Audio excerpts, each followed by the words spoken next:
Can you see this yumminess? I mean, can you see this akara? Like, this is natural light, no filter. Look at how amazing it looks. This is what I'm gonna be showing you today. You know, my channel is all about health and lifestyle. Therefore, I bring you the easiest and yummiest akara recipe ever. You don't need to dey peel beans. So my sister, if you are still peeling beans, you are wrong. If you are still peeling beans before you make akara or moimoi, you are on a long thing, because today we're about to change your orientation, we're about to change the scope, we're about to change, you know, the kitchen acts and trips. Let's get down to business. So these are my ingredients. With simple ingredients like this, you can make your akara in 30 minutes. I'm not even joking. Yes, especially for people in diaspora, you know, there's no time. This is so busy here. Even people in Nigeria, we all need our time, right? So as opposed to using these beans, this is black eyed peas, or the oloyin beans, the drum and all that you still have to peel, I found a solution. I found a better method to do this.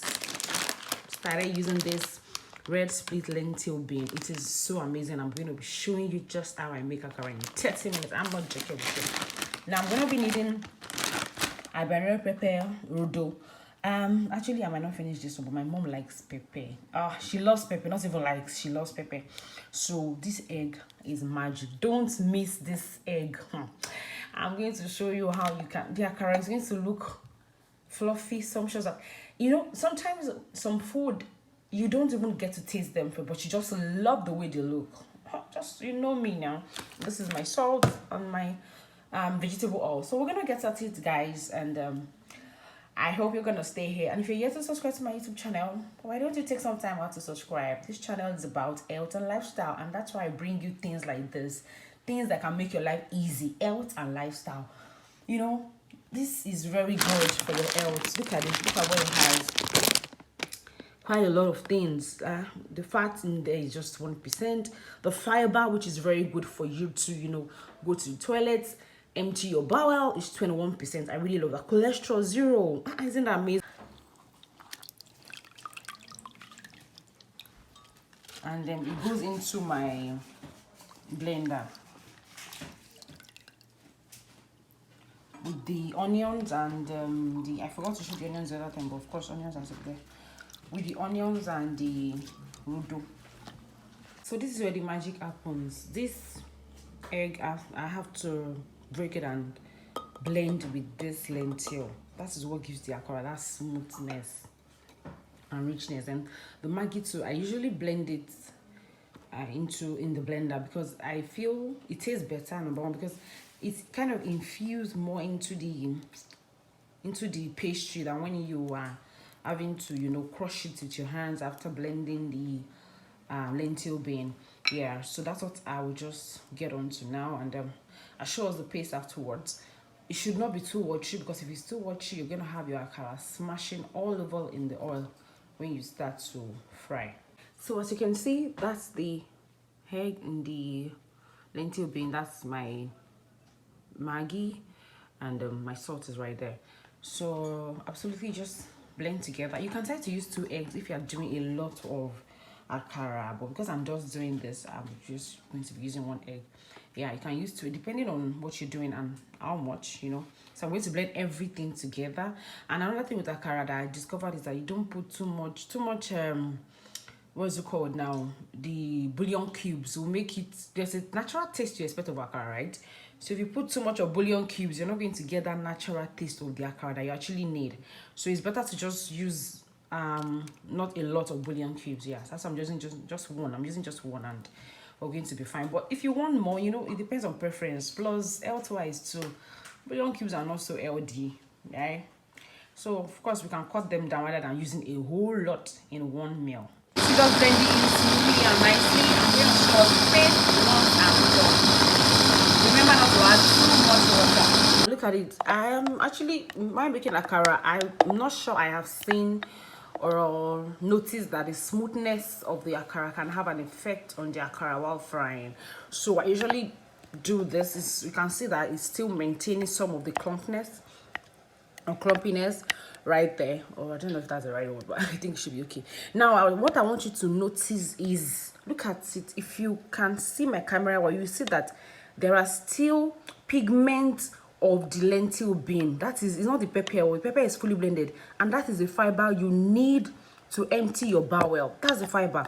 So that's why it's very good to eat things that are rich in fiber. It's why people that experience constipation a lot, I don't go to the toilet for 5 days. You need something like this. I poo only once in 2 weeks. You need something like this because it's very rich in fiber. And I'm going to just pour this into my bowl, and then we can start frying. Actually, it tastes really good already. I love them. It tastes. Some people say they can't taste raw food, but maybe I'm an expert in that. I taste anything. So yeah, we're gonna start frying right now. Just look at this yumminess. There you go. So remember, it's not going to be too watery. I think this consistency is fine. But if you want to add a little more water, it's allowed. Just a little more. I already rinsed the blender into this, so I think this consistency is perfect. But if you want to, you can. Imagine I have to do this. I have to peel. I have to, because this base is so hard, but I have to peel. Sometimes some people use the blender to do it, but even at that, after using the blender to, you know, peel off the skin, you have to still rinse multiple times. You're going to waste a lot of time. But look at it. We already have this all set. I'm just going to fry. So you can have akara even while closing. Now for the frying, this is the pot. This is the only pot I use in my house for frying akara. Every time someone asks me, so when are you going to finish frying this akara? I'm just like, you know, you just find a way around things in your house, right? So I just feel this pot is compliance, as it obeys my instruction for akara. So, and plus it is quite, the oil should not be too much as well, so that it does not sink a lot into the oil. Plus health instructions as well. You don't want to take too much of oil. It's not healthy at all. So basically, I use this small pot. You can use whatever pot you have, but make sure it's non-stick so that the akara does not, start burning. Yeah, and so I'm just going to start right now. Just heat the pot up. So I just allow it to get a little hot. Then I do a test. Then I reduce the light, the power. Sorry. I reduce my kukara. Yeah, that's the right word. The akara in the oil. I'm just going to reduce the cooker, yeah, so that it does not, you know, stick. So as you can see, it's frying nicely. Yeah, it's frying nicely. You can occasionally, if you see that it's not rising up, you can, because of the pot I'm using is actually small, but I think it's nice. It's already coming up. It's already rising up itself. This one is hot already. Can occasionally check it, and it's also ideal to use plastic spoons for this is the one I have that has the this kind of net to, you know, sieve out the oil for me. So I use them sparingly. I use the wooden spoons more than I use the plastic ones.